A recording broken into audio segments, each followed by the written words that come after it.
La pollution de l'environnement due aux déchets électroniques est l'une des menaces sérieuses qui planent sur le continent africain. Cameroun produit 18 000 tonnes. Ça, c'est un chiffre contextualisé. Vous pouvez l'avoir au niveau du ministère de l'Environnement. Mais recycle moins de 5 000 tonnes.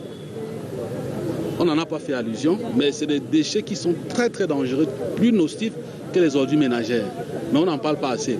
Non seulement il faut former les citoyens à la gestion de ce type de déchets, il faut aussi encourager le recyclage des déchets organiques et plastiques.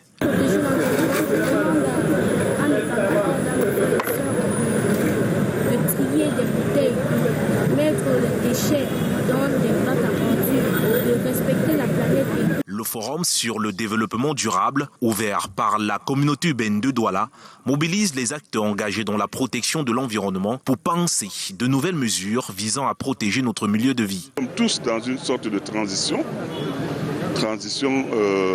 climatique, et nous souhaitons, à travers la valorisation des déchets, produire de l'énergie, produire du compost, produire beaucoup d'autres choses qui peuvent être utiles à l'homme et qui peuvent réduire la pression que l'homme exerce sur l'environnement. La visite des stands permet d'apprécier la fabrication du gaz vert, la transformation des déchets plastiques et électroniques et la fabrication du détergent à base de déchets ménagers, entre autres.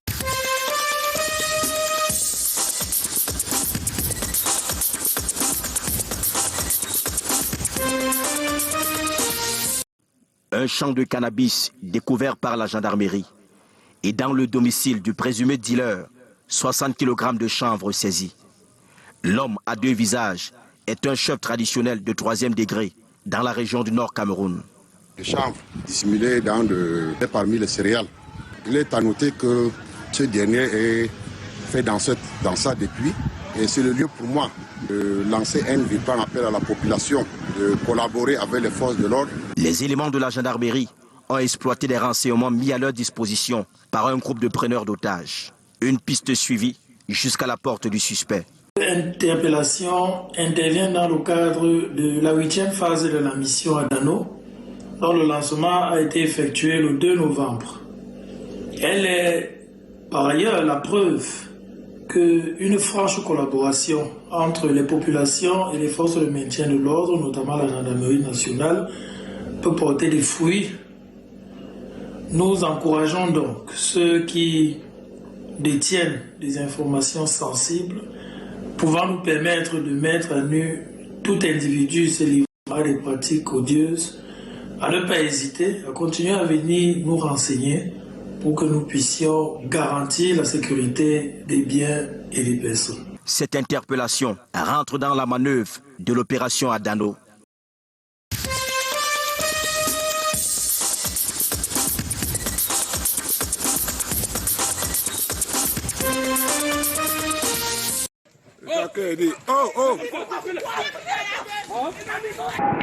Les populations du groupement Baboité dans l'arrondissement de Banka se sont retrouvées confrontées très tôt ce matin à une situation d'insécurité avec la présence dans leur localité d'une quarantaine de gros bras venus spécialement de Douala procéder à des destructions dans la concession du notable Ndianzoko. 2 heures, nous avons été interpellés qu'il y a un groupe qui sont venus de Douala et qui sont en train de détruire des maisons. Alors, furieux, nous sommes sortis alerter la population. Tout le monde est sorti et nous avons essayé de vouloir mettre la main sur ces gants. Ils étaient au moins 40, des gros bras, mais ils nous ont échappé. Mais quelques-uns, quelques 3, 4 qu'on a la population a maîtrisé. Face à ces actes venus d'une autre époque, les populations sont massivement sorties et pris en chasse ces gros bras. 4 sont grièvement bastonnés et blessés et sont actuellement internés à l'hôpital de district de Bafon sous bonne garde. Le monsieur, lui, il sortait avec ce groupe. Il sortait de chez lui avec le groupe. en ce moment qu'on interpellait les gens par le téléphone, ainsi de suite, que les gens sortaient. Alors ils sont montés comme ça, vous entrez dans la voiture et partis. Ils sont franchement partis. C'est en ce moment que les gens se retrouvent encore chez lui. En ce moment, je n'étais plus là. Les gens sont encore retournés dans la concession, avec la tension. Ce qui s'est passé, comme vous aussi vous avez constaté. Au-delà des blessés, il est à noter que 5 maisons ont été détruites, une autre brûlée, dont celle du notable. Un véhicule a également subi la foudre des populations. Actuellement, une enquête est ouverte pour déterminer les commanditaires de cet acte barbare.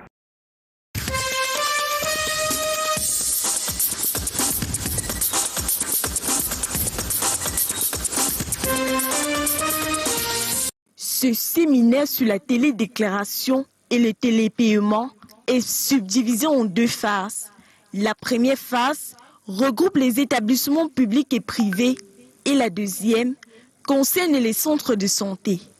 Les responsables de ces structures sont mieux outillés sur leurs obligations fiscales en mettant en avant la télédéclaration et le télépaiement.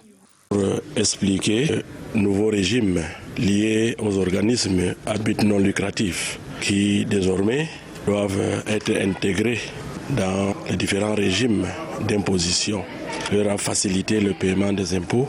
Il a été expliqué à ses participants le nouveau régime fiscal des organismes à but non lucratif. La procédure du télépaiement facilite les timbrages des fiches d'examen avec la dématérialisation. Un séminaire de formation et d'information qui vient à point nommé pour édifier ses contribuables. Les chefs de mission ont apporté des éclaircissements sur les différentes préoccupations qui ont été données, qui ont été posées. Et nous pensons, nous sommes là au niveau régional, nous sommes là pour encadrer, pour accompagner les contribuables dans l'accomplissement de leurs obligations déclaratives de paiement. Ces travaux, organisés par la Direction générale des impôts à travers le Centre régional du Nord, visent à arrimer tous ces contribuables selon la législation.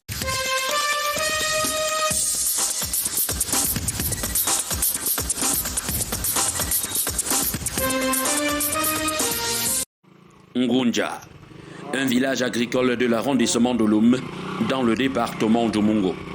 De nombreuses plantations de cacaoyers caractérisent ce village. Roger Niadjou est un planteur qui a pignon sur rue.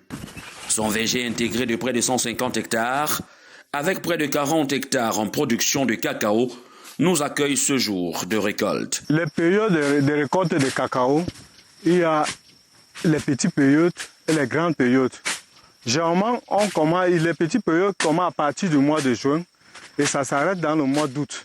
Les grandes périodes, c'est à partir d'octobre, décembre. Géraldine, l'une des 60 employées du domaine, doit casser des cabosses pour environ 3 sacs de fèves ce jour. Non, et parfois même, je fais un sac. Et parfois, je fais 2. Parfois, les 3. On me paie par sac 3 000. Le nombre impressionnant d'ouvriers rompus à la tâche renseigne sur les quantités à récolter.